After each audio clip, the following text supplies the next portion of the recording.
Hi, my loves. Let's talk about a continuation. This is part 3 of things you should know in a work setting. Let's get into it. One, gain as many skills as possible, okay? Because if you want any promotion, that will make you more favorable compared to other candidates. Also, too, if you want to exit, if this is a starter job or this is a job to gain more experience, gain as many skills so you make that next job that you apply for, you're even more decorated and your resume is going to stand out compared to other candidates. Okay, now number 2, know your labor laws and your policies. I'm going to say this again. Know your labor law and your policies. There will be a time when your supervisor or somebody in the work setting tries you. As always, I tell you guys to document everything, but when you are pleading your case, make sure you are citing labor laws, make sure you are citing the policies, because they let you know that you are not one of those people they could just say any old kind of things to, and they're going to have to be very delicate on responding to you. Now, keep in mind when you do that, that kind of does put a target or a red flag on you, but if you know your laws and you exercise your employee rights, you're a-okay, baby. Don't be intimidated by that whatsoever.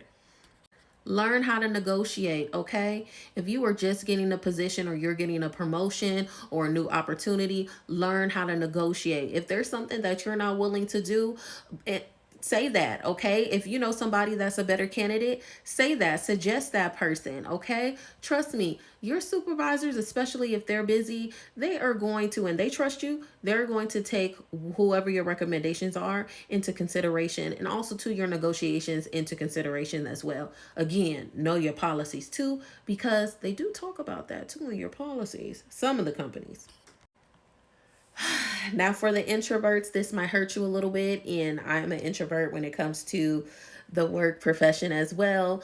But you are going to have to network. Yes, you're going to have to network. I tell you guys all the time, your most important relationships are with your bosses, but also your coworkers as well. But learn how the different functions are within the company that you deal with. So if there are some open meetings you could sit in, if there are some after hours you could go to, if there are employee parties and charities, try to go to those and rub your elbows with different people in different departments so you could build relationships. And when there are different opportunities, they will keep you in mind. Trust me. Now, be very strategic when you are working in a work setting. Pick up hours and tasks, but set boundaries, okay? Because this can either work in your favor or work against you. The reason why I said you need to set boundaries, because your management will take advantage of that. Trust me, especially if you are in any type of industry where there are a lot of call offs and you pick up shifts and things like that. Eventually, they'll think that that's just an automatic custom for you, and they will just assign you things or ask you to give up some of your off days to help them when they really should be covering or finding some coverage for you. Okay, also to setting up tasks, volunteering for tasks and things like that.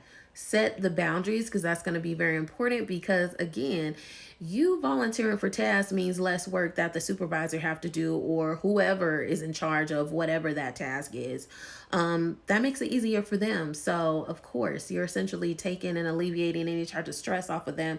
But again, come with boundaries. This will also work in your favor too if you want to elevate, if you want letters of recommendations, you want to be considered for things like that. This will also play in consideration as well. Now, beware of the gossipers in the workplace. I think I said this before, but I'm going to say it again because it's very, very important. Beware of the people that is so pushy, trying to be your so-called friend or work bestie and things like that. Those are typically the people that will run and take a bone. And what that saying is what you say to them, they are definitely saying to others. So don't think anything that you're saying is discreet. It's not, okay? And my personal recommendation, don't be saying anything super personal to anyone in a work setting. Period. One, people shouldn't even be in your personal business like that. Two, that's giving people ammunition to use against you. Three, maybe it's to gain insight on you. But being a person of color, you got to be cautious in the workplace. Just saying, but these rules apply to all races, cultures, etc. those are tips, and that's part 3. Like for part 4, and I'll see you guys soon.